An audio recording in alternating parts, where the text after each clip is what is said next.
जानिए हर सच की कहानी दिनेश ठक्कर की जुबान आपके अपने नेशनल न्यूज इंडिया पर।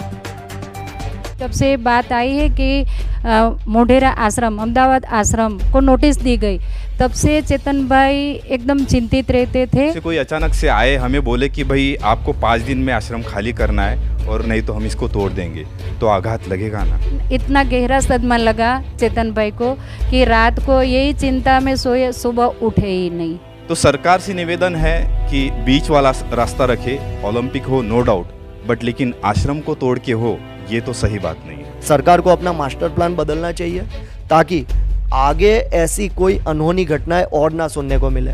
खेल का मैदान खड़ा करना है, करो, हमारे कोई मना नहीं है, पर हमारे हिंदू लोगों की आस्था को भी आप मत तोड़ो। आगे अगर ये चीजें और ज्यादा बढ़ी तो इसके लिए सिर्फ और सिर्फ सरकार जिम्मेदार होगी, ऐसा मेरा मानना है।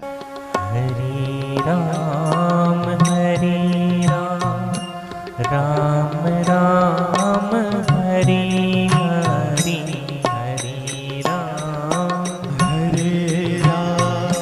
राम राम हरे हरे, हरे कृष्णा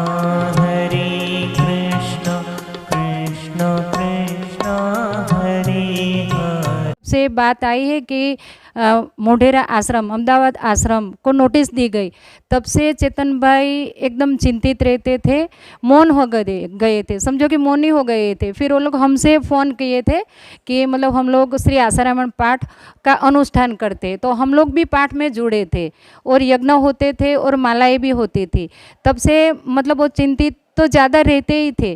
फिर उनका देहांत, हाल ही में उनका देहांत हो गया। तो मतलब हमारा यही कहना है कि हमारा आश्रम एक धर्म का प्रतीक है, हिंदुत्व का प्रतीक है। हमारे करोड़ों लोगों की श्रद्धा को डामाडोल करने की कोशिश क्यों हो जा रही है? ताकि सरकार हिंदुत्व की है तो हमारे हिंदू धर्म का यहाँ क्यों कोई सम्मान नहीं करता है? तो हम बस सरकार से यही प्रार्थना करने चाहते कि जैसे आज चेतन भाई चले गए हैं, तो वैसे कितने साधकों, कितने करोड़ों साधकों आस्था लिए बैठे हुए हैं, तो उन साधकों की आस्था का क्या होगा? जब ओलंपिक खेल का मैदान खड़ा करना है, करो, हमारे कोई मना नहीं है, पर हमारे हिंदू लोगों की आस्था को भी आप मत तोड़ो। बस सरकार को यही निवेदन है कि हमारी आस्था को सुने और हमारा आश्रम सुरक्षित रहे और आप अपनी जगह पर निकाल लो। कब से यज्ञ चल रहा था? कब से श्री आशा रामायण का पाठ हो रहा था? जी, जब से आश्रम को नोटिस दिया गया, तब दूसरे दिन से ही ये अनुष्ठान चालू कर दिया गया था, श्री आशा रामायण का पाठ और यज्ञ। तो बस 2 दिन हुए आशा रामायण पाठ चालू किए हम। तीसरे दिन इतना गहरा सदमा लगा चेतन भाई को कि रात को यही चिंता में सोए, सुबह उठे ही नहीं। यही मानसिक तनाव उनको जो अहमदाबाद का मैटर में, ताकि लीगली अहमदाबाद आश्रम के पास कागज भी है, ये नहीं है कि हमारे आश्रम वाले कोई शर्त का भंग कर रहे हैं। हमारे आश्रम वाले सब शर्त को लेके चल रहे हैं, फिर भी मतलब हमारे साथ ऐसा अन्याय क्यों हो रहा है? एक आश्रमवासी संचालक श्री चेतन भाई का शरीर शांत हो गया। बहनों ने बताया कि वो बहुत चिंतित थे। जो अहमदाबाद आश्रम मोटेरा जो संत आसाराम जी बापू का है, उसमें एक नोटिस आई हुई थी और 5 दिन में खाली करने का कहा गया था। एक सिंपल सी बात है, जिस घर को हम बनाने में, एक एक ईंट लगाने में, उसमें कितनी मेहनत जाती है, ऐसे ही बापूजी ने मोटेरा आश्रम को सींचा है अपने खून पसीने से।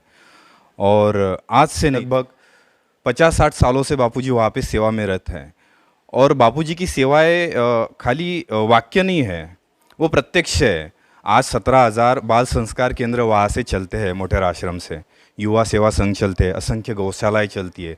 ऐसे आस्था का केंद्र जो है, जो मुख्य केंद्र है आश्रम का, जो बापूजी के संस्कारों का जो मुख्य केंद्र है, वो चीज़ अचानक से आए, हमें बोले कि भाई आपको 5 दिन में आश्रम खाली करना है और नहीं तो हम इसको तोड़ देंगे, तो आघात लगेगा ना। सामान्य सी बात है, जहाँ से व्यक्ति ने पाया है वहाँ की आस्था उसकी टूट रही है तो मेंटली डिस्टर्ब होगा आदमी। तो वही हुआ चेतन भाई के साथ, वो मेंटली डिस्टर्ब हो गए और शायद उन्हें हार्ट अटैक आया और वो अपने शरीर को, उनका शरीर शांत हो गया। तो ऐसी चीज़ें, और साधकों के मेंटली डिस्टर्ब सबको ही होता है, अपना सब कुछ छूट रहा है। एक साधक के लिए एक आश्रम मतलब एक दीवारें नहीं है, मंदिर नहीं है, उसकी आस्था का स्थान है। उसने वहाँ पे अपना नया जन्म लिया है। एक होता है अपना जो शारीरिक जन्म होता है, बट लेकिन सदगुरु के पास जाने के बाद हमें हमारे सच्चे जन्म का वहाँ पे हमारे सच्चे जीवन का जन्म होता है। वहाँ जाके हमने पाया है कि जीवन को जिया कैसे जाता है और जीवन में जो सुख दुख आते हैं उसमें सम कैसे रहा जाता है। भारत में ओलंपिक होगा 10 साल बाद, बहुत अच्छी बात है, गौरव की बात है, लेकिन उस गौरव की नींव सनातन आश्रम को तोड़ के रखी जाए, ये कितनी बड़ी ये बुद्धिमानी है?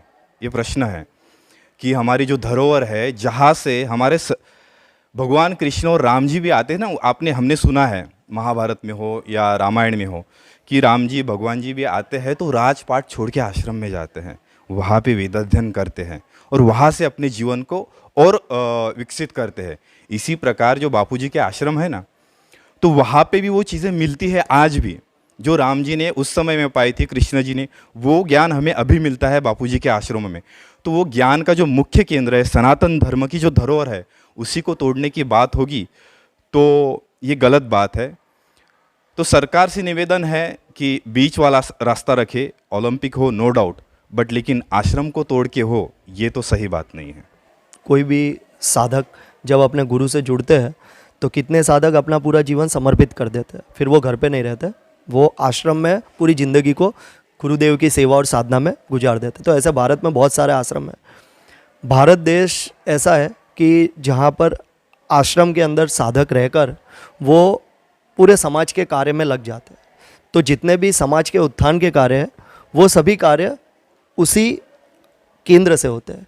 हमारे यहाँ पर आश्रम के अंदर से जितने भी समाज उत्थान कार्य हैं हिंदू समाज में, वो सभी आश्रमों से ही होते हैं। तो यहाँ पे भी जो अहमदाबाद का आश्रम है, ये तो ऐसा समझ लो कि मुख्य आश्रम है, रीढ़ की हड्डी है। अब इसी आश्रम के ऊपर यदि इस तरह से वार किया जाएगा तो ये तो किसी ने सपने में भी नहीं सोचा था, हम ऐसा सोच भी नहीं सकते। एक तो ऐसे ही हमारे ऊपर बहुत बड़ा घाव है कि हमारे गुरुदेव के साथ जो इतना बड़ा अन्याय हुआ है और वो अन्याय इतने सालों से अभी तक चल रहा है, तो एक तो यही वार हम सहन नहीं कर पाए और ऊपर से हमारे ऊपर ये दूसरा वार हमको दे दिया गया। तो एक साधक होने के नाते वो किस तरह से सहन करेगा? हमारा तो सब कुछ ही लूट गया, कुछ बचा ही नहीं हमारे पास। तो जिस तरह से चेतन भाई की बात हो रही है, स्वर्गीय चेतन भाई, तो आश्रम के अंदर जो सेवा और साधना करते हैं, गुरुदेव को समर्पित हो चुके हैं, उनके जीवन में और दूसरे मुद्दे नहीं होते। उनके जीवन में यही होता है कि गुरुदेव के सेवा कार्य आगे कैसे बढ़े।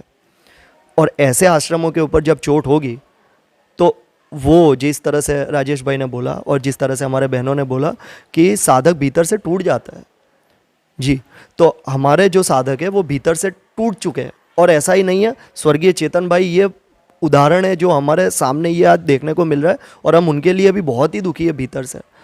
पर सरकार को इसके ऊपर सोचना चाहिए कि पूरे देश की जो आस्था जुड़ी हुई है संत श्री आसाराम जी आश्रम से, उनके ऊपर इस तरह से जो अधिग्रहण का उन्होंने अभी अधिग्रहण का वो प्रयास कर रहे हैं, क्या वो उचित है? क्या वो न्यायपूर्ण है? मुझे लगता है ये पूर्ण रूप से असंवैधानिक है, क्योंकि लोगों की आस्था का केंद्र है, वहाँ पर पर्यावरण फल फूल रहा है। वो भी आगे जाकर सरकार यदि ये निर्णय लेती है तो वो किसी भी तरह से योग्य नहीं है। सरकार को अपना मास्टर प्लान बदलना चाहिए ताकि आगे ऐसी कोई अनहोनी घटनाएं और ना सुनने को मिले। और यदि आगे अगर ये चीज़ें और ज़्यादा बढ़ी तो इसके लिए सिर्फ और सिर्फ सरकार जिम्मेदार होगी, ऐसा मेरा मानना है। जानिए हर सच की कहानी दिनेश ठक्कर की जुबान, आपके अपने नेशनल न्यूज इंडिया।